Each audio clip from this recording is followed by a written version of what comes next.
The only real difference between him and Basil is that he was small and had a very large henpecking wife. So I didn't have any problems with saying what I didn't think was funny. No, I don't believe that. Why does he say that? It was bold, unapologetic, and side-splittingly funny, a sitcom so brilliantly absurd it became a cult classic after just 12 episodes. Fawlty Towers didn't just push boundaries, it mocked them, marched past them, and then tripped over them with a smirk. But somewhere amid the chaos, one particular scene crossed an invisible line, one that would never be uncrossed. So, what exactly was in that infamous moment that led to the show's quiet disappearance? Stick around as we uncover the scene that brought Fawlty Towers crashing down, the real hotel horror that sparked a comedy legend. It was meant to be just another place to crash, nothing fancy, just a decent hotel in a sleepy seaside town. The year was 1970, and the Monty Python team had descended on Torquay to shoot Flying Circus. But what they found instead wasn't just accommodation. It was a surreal, borderline absurd lesson in how not to run a hotel. And for John Cleese, it was the birthplace of one of British television's most iconic disasters, Basil Fawlty. Now, imagine this, you walk into a hotel after a long trip, looking forward to rest. Instead, you're met by a man so suspicious and hostile, you start wondering if you're being secretly filmed. That was Donald Sinclair, the real-life manager of the Gleneagles Hotel, who somehow made paranoia and customer service go hand in hand. He wasn't merely rude, he was theatrically erratic. He treated guests like invaders and questioned their every move as though each one might be plotting against him. One moment that left the Pythons in stunned disbelief. Eric Idle had briefly left his briefcase in the lobby. Instead of doing what any sane hotelier might, politely asking who it belonged to, Sinclair assumed the worst. Without hesitation, he grabbed the case and lobbed it over a garden wall, convinced it was a bomb. Not exactly a warm welcome, and certainly not the kind of security policy you'd expect from a hospitality professional. But that wasn't an isolated incident. When Terry Gilliam used his knife and fork the wrong way, Sinclair stormed over to correct his table manners, as though poor utensil etiquette were a criminal offense. Complaints from guests were often met with open contempt. Instead of solving problems, Sinclair added to them, creating an atmosphere that was as comically unbearable as it was real. John Cleese was baffled, and amused. Here was a man so impossibly wrong for the job, so unintentionally ridiculous, that Cleese couldn't help but observe him with a comedian's curiosity. There was something oddly brilliant in Sinclair's disaster class in hospitality. Cleese took notes, literal ones. Years later, with co-writer and then-wife Connie Booth, he would channel all of that madness into a character who would become a television legend. Basil Fawlty, the hilariously dysfunctional hotel manager at the center of Fawlty Towers, was born not from fiction, but from this bizarre reality. Cleese exaggerated the quirks, of course.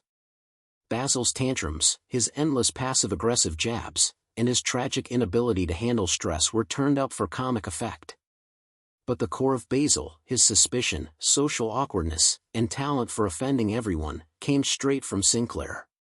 The series itself ran for just 12 episodes between 1975 and 1979, but it left a mark few sitcoms ever achieve.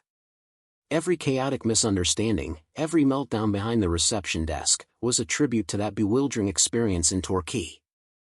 Ironically, Sinclair never fully grasped that he had inspired the show. He passed away in 1981, apparently unaware that his misguided management style had been immortalized in British comedy.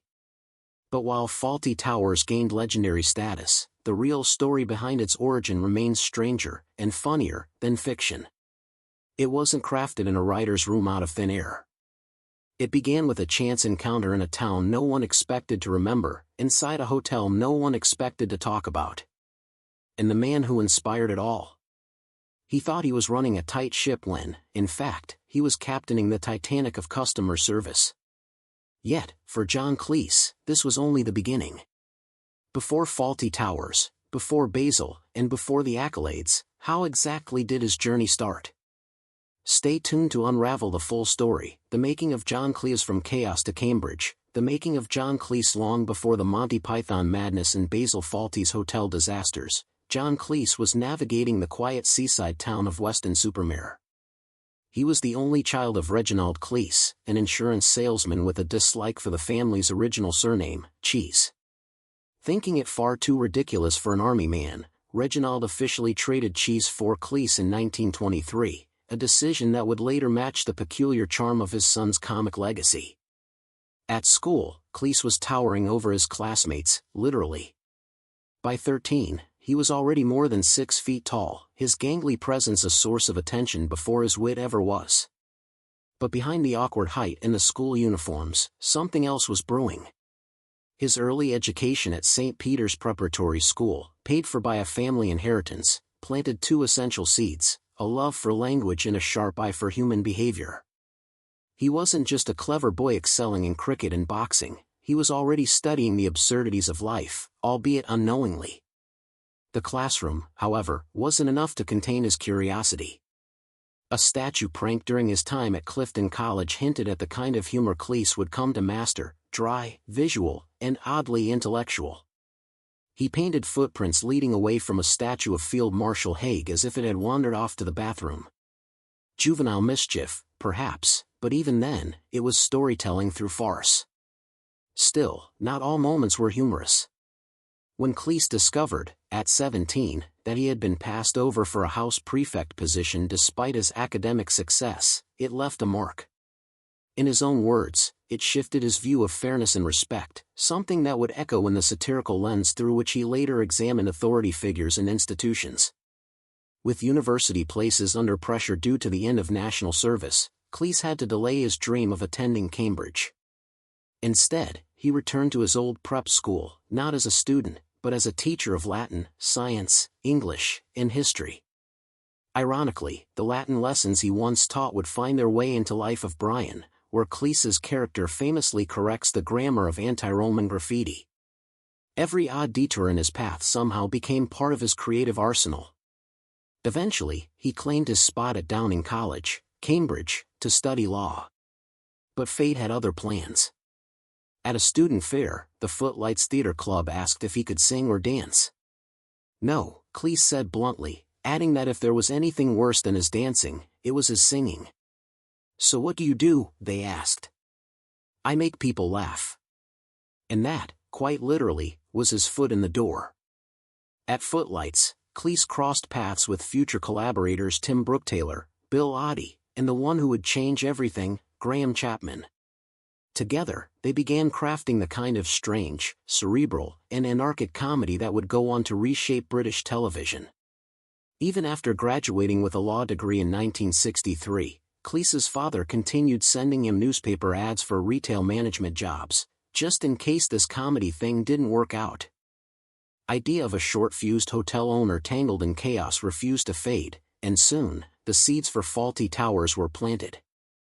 But rather than just make a show about a cranky innkeeper, the duo sharpened every moment with wit, confusion, and characters so outrageous, they somehow felt real.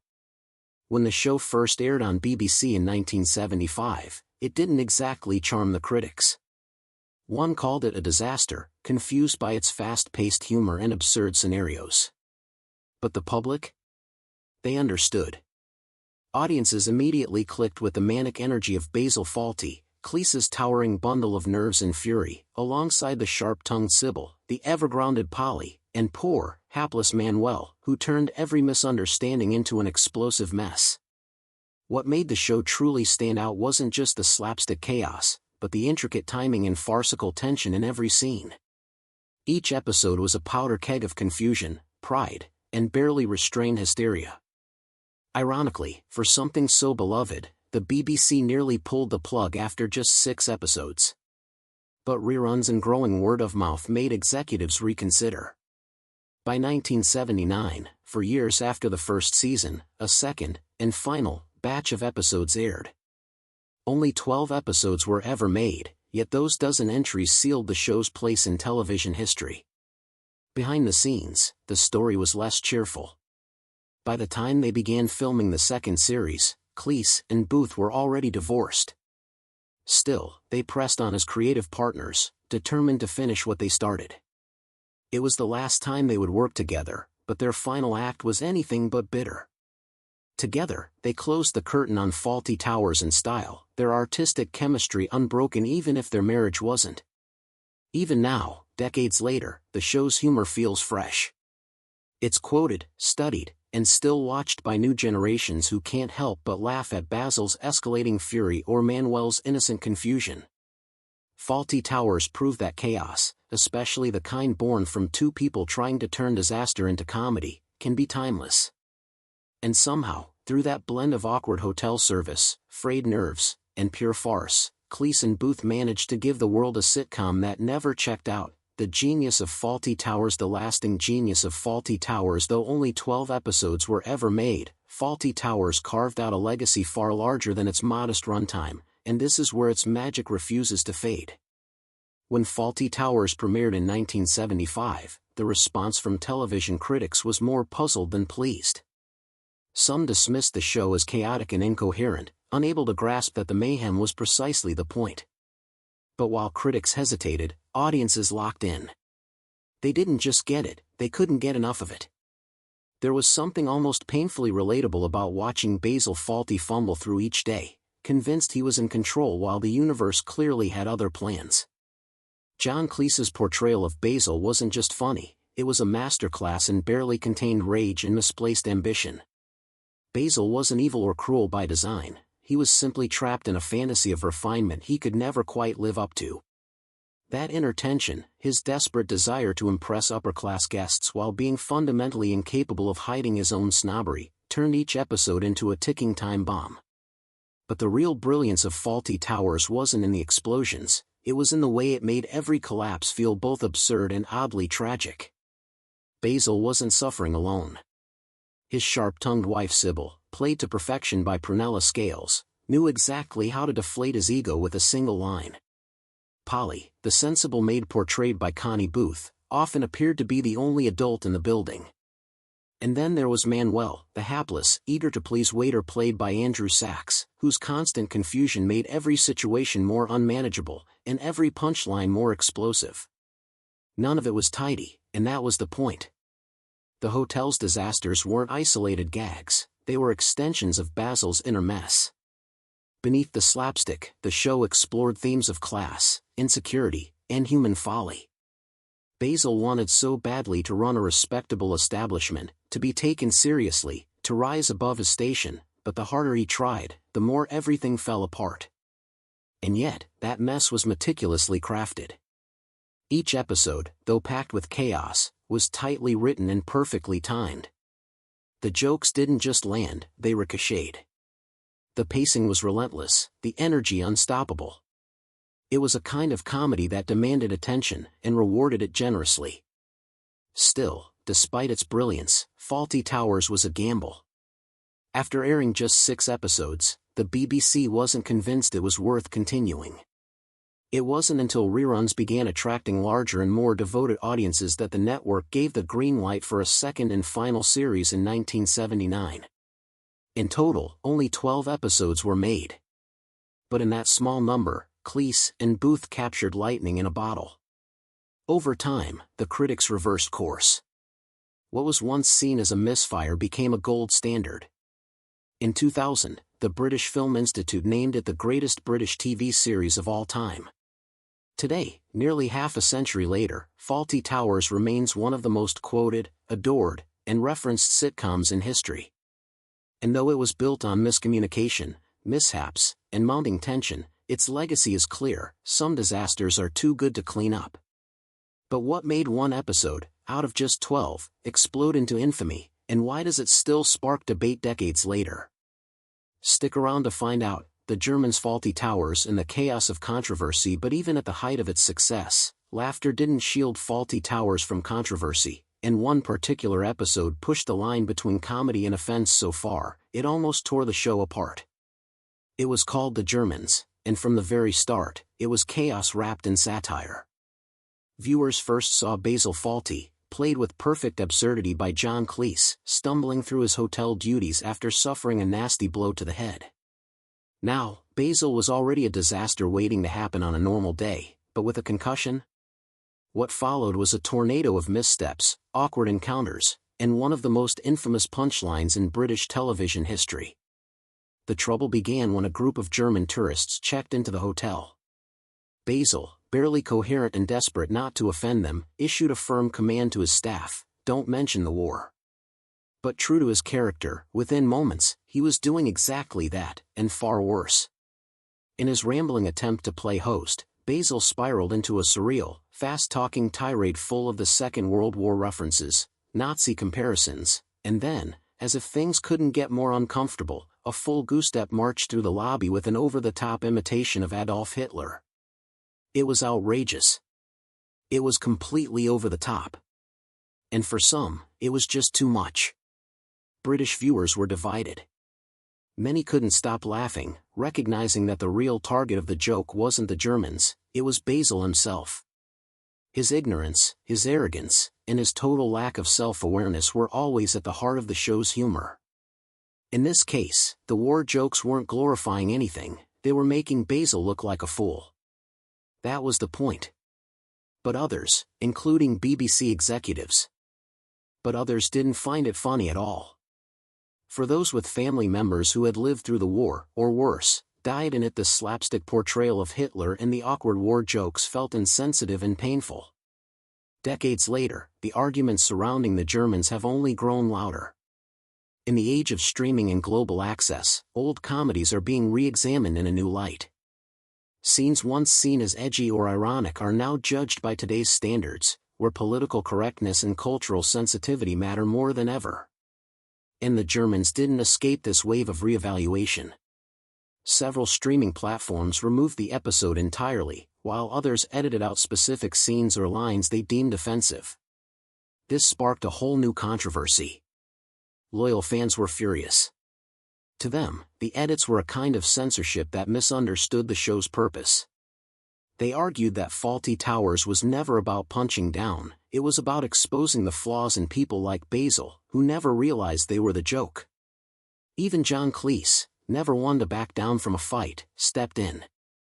He defended the episode passionately, reminding everyone that satire isn't always meant to be comfortable. In his view, Basil Fawlty was the perfect example of how ignorance and arrogance often go hand in hand, and mocking that was necessary, even if it made some people squirm. The war jokes weren't aimed at Germans, Cleese insisted. They were aimed at the British obsession with the war, and at Basil's stupidity. He wasn't wrong. Basil was never a hero. He was petty, snobbish, rude, and often completely clueless. What made him funny was that he never got away with it. His plans always backfired. His attempts at control always collapsed. And in the Germans, his effort to avoid offending his guests turned into one of the most spectacular displays of foot-in-mouth comedy ever broadcast. Still, it's easy to see why the episode struck such a nerve. Comedy, after all, walks a fine line. What one person sees as satire, another might see as cruelty. And when the subject matter is as heavy as World War II, the stakes are even higher. Yet despite the outrage, the Germans endured. Not only did it remain one of the most memorable episodes of Fawlty Towers, but it also helped secure the show's place in TV history. It proved that even the most beloved comedies aren't immune to criticism, and that sometimes, the boldest jokes are the ones people remember the longest, whether they laugh or not. Today, Basil's frantic cry of "Don't mention the war" is etched into British pop culture. It's been parroted, quoted, and debated for generations. And while some networks may try to sanitize it for modern audiences, the original version still lives on, both as a piece of comedy brilliance and a reminder that humor often comes with consequences. The conversation around the Germans hasn't faded. If anything, it's become a case study in how comedy evolves, and how the same scene can be viewed in two completely different ways depending on who's watching, and when. But maybe that's the real legacy of Fawlty Towers. It didn't just make people laugh. It made them talk. It challenged assumptions, exposed ignorance, and showed that sometimes the most ridiculous characters can teach us something, if we're paying attention. And no matter where you stand on the episode, one thing is clear: Fawlty Towers never played it safe. It poked, it prodded, and it pushed boundaries.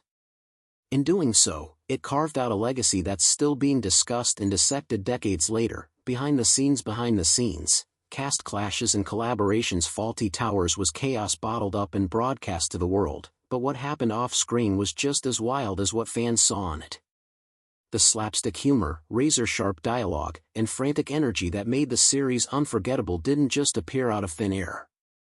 It came from a cast and crew who poured everything, sometimes quite literally, into every scene, even as personal struggles simmered behind the laughter. The show's masterminds, John Cleese and Connie Booth, didn't just co-create the series, they were also its emotional core. Cleese played the permanently stressed Basil Fawlty, and Booth played Polly, the calm and the storm. But by the time they began working on the second season in 1978, their marriage had quietly ended. It wasn't a dramatic breakup splashed across tabloids, just the quiet heartbreak of two creative minds who had grown apart. Still, they carried on like professionals, not just tolerating each other, but working in lockstep to produce some of the show's finest episodes. You'd never guess, watching Basil and Polly bicker and brainstorm, that the real-life couple behind them had just separated. As the camera rolled, there was no room for personal baggage. Even when the pressure mounted, the cast never let it seep into their performances. Prunella Scales, who played the fearsome Sybil Fawlty, was a master of turning upper-middle-class sternness into comedic gold. In real life, she was nothing like her character, kind, thoughtful, and admired across the British acting world.